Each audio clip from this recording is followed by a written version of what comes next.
Welcome to the Tesla Economist. Please hit the thumbs up and remember to subscribe. You can follow me on Twitter and talk to me on Patreon. Don't worry, you won't be disappointed. I'm actually serious. I think I have discovered something big about Tesla, and it's starting to make so much sense to me. I think Tesla is about to make a step change with their entire auto business, and just in the next 2 years. I think there's a chance that once again, we have all underestimated the potential of this company, at least in the near future. I think a lot of these missions can come into fruition earlier than we're expecting. However, I don't think it would be where everyone's looking. According to my research, Indonesia could supply Tesla with not far off enough nickel for 20 million cars a year, perhaps within a few years when the energy density has improved. Indonesia is a commodity-rich country, but so are its neighbours, like the Philippines and Australia. This is a great part of the world for Tesla to build cars. But I've already discussed the advantages of Tesla in Indonesia. Now I want to move on to the advantages of Indonesia with Tesla, as that might be the real opportunity right under our noses. Elon talks about sourcing local ingredients, manufacturing locally to, well, the local customer base, a factory on every continent to be nearer customers. It saves in shipping and cuts tariffs. But Indonesians aren't likely to be able to afford these $60,000 Teslas. Yes, we've mentioned this could very well be the export hub, and I still believe that it is a likely scenario, except I believe on top of, well, something that's gotten me super excited, and I think it's actually starting to blow my mind. It may even feel obvious to you as I tell you. Everyone I've told so far agrees it makes so much sense and makes this company even more exciting. So what is it? Indonesia is the local market. It has an enormous population, the fourth most populated country on the planet even. Lots and lots of customers there. So what am I implying? A compact $25,000 vehicle to be sold there? As it wouldn't cannibalize the other segments due to Model 3 and Model Y likely not affordable to so many there, and a low-cost model would be ideal for this market segment.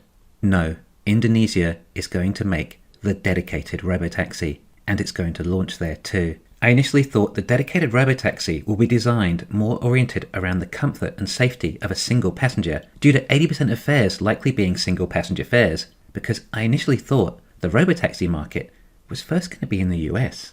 Elon said volume production of Robotaxi in 2024, but what about regulation? How will Tesla get past 50 states of regulation to allow driverless cars around on the roads all day? I don't think those timelines fit. Therefore, Robotaxi will not launch in the US first, and therefore this dedicated Robotaxi will be designed for the appropriate markets. Tesla are designing a dedicated Robotaxi with no pedals or steering wheel, although that's what we are told, but I think a more literal description would be a dedicated robo-bus. A lot of people seem to think that the Robotaxi is going to be designed to be built at a very low cost, but I disagree. I think extra money should be spent on it to further improve application. The overall cost of the vehicle is basically negligible per mile when you get down to it anyway.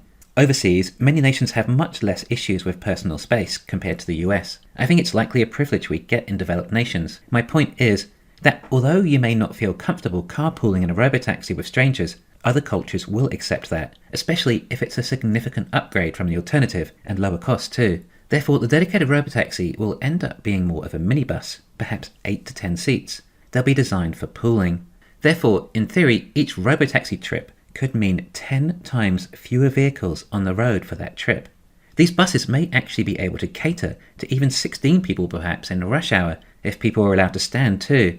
Perhaps additional capacity for busy times could do wonders for traffic bottlenecks. Yeah, it's a great idea, but is it realistic? Think of adding the charging infrastructure there. That's not going to be feasible. Well, these are Robotaxis, not privately owned by Tesla drivers doing long-distance driving. Also, not to mention, these vehicles are likely not driving many miles each day due to all the congestion, and a battery should last throughout the entire day's fares. Yeah, but then the cars need to go and dock in a car park at night, and presumably these Robotaxis are all Tesla-owned and not owned by local Indonesians participating in the Robotaxi network. Well, as I've mentioned before, I think that Tesla need a similar business model as Lime scooters for Robotaxis. Even if the general public don't own the Robotaxi, well, there's nothing to stop Tesla hiring them to manage the vehicles. Once the Robotaxi is finished for the day, it can return to a local's house, on which it can be inspected, cleaned, and recharged for the next day. In turn, Tesla then pays the locals for this work. Of course, in Indonesia, this cost could be significantly less than the US, due to the lower cost of labour relative to gas prices. The thing is, the opportunity cost of transport is somewhat a global price, as we have global prices of oil. In fact, in Indonesia, vehicles are less fuel efficient too, and there's more traffic on the roads. So a cost of travelling a mile is possibly greater in Indonesia than in the US. If that was the case alone, then a single passenger robotaxi should, in theory, be a lower cost form of transport, implying that Indonesians could even justify paying more for robotaxi than an American.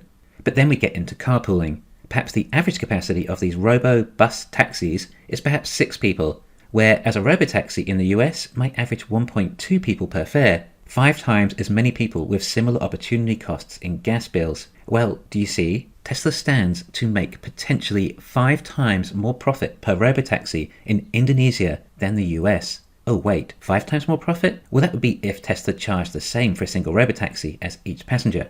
What we expect Tesla to do here is reduce the cost of the robotaxi significantly. Now, robotaxis already being a low-cost form of transport, but with pooling, perhaps Tesla reduced the cost to 1/4 of a regular robotaxi fare, thus making it competitive with local subsidized public transport. So Tesla can offer lower-cost transport in Indonesia than they can in the US, and end up making more profit per robotaxi too, believe it or not. And with over 250 million people, there isn't going to be a shortage of people wanting a safer, more convenient, comfortable, luxurious, lower cost of form of transport. Nope, there should be a few, hopefully. But in these scenarios, it's always best to play it back to Tesla's mission and make sure it checks out.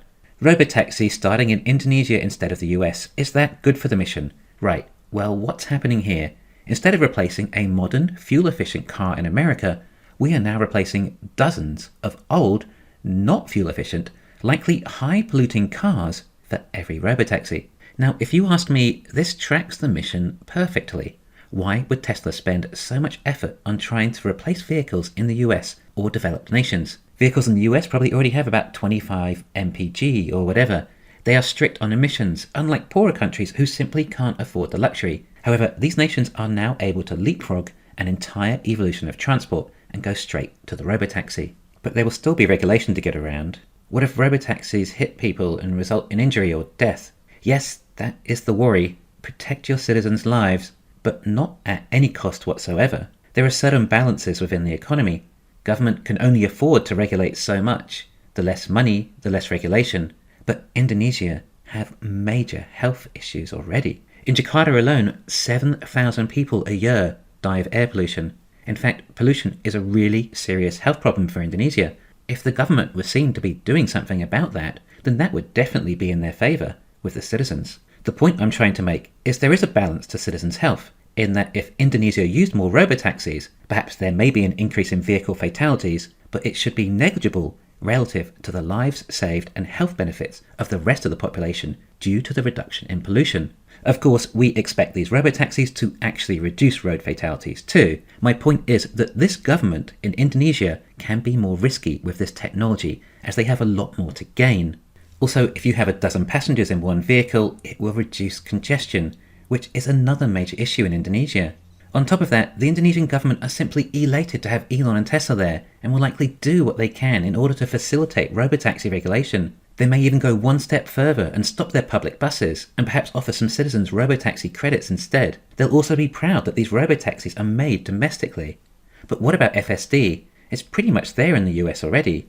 It's the US data that Tesla have been collecting the most. Therefore, robotaxis are likely better off first in the US. Sure, but after thinking more through this, it doesn't align with the mission. I think US will get FSD earlier, but robotaxis probably aren't that big a deal in the US compared to the rest of the world, especially if they're for single passenger use for the vast majority of the time. And I think when the US does get robotaxis, then it will probably be privately owned Model Ys and 3s. There's no point having a dedicated robotaxi that can seat 10 people in a nation where only one person will use it at a time. Alright, it's super exciting. It feels like a step change to the mission. But what is this going to do to the stock price? How much income are these robotaxis going to generate? Well, that sounds like it's a big enough topic for another time. I'm sure you all want to know as much as me, but something tells me we are approaching the nutty number territory. We're far from finished on this subject. It's the most exciting potential I've seen for the company and could seriously add some multiples onto the stock price. It makes perfect sense for the mission to replace as many of the most polluting cars first. With this in mind, it might be similar to how we see Tesla's energy deployed first too. replacing energy for homes whose main source are diesel with solar, having a much bigger impact on global warming. It would also appear that whatever is best for the mission happens to also be best for the stock price, which makes sense, as the more fossil fuels we are able to replace, then the more valuable the products become.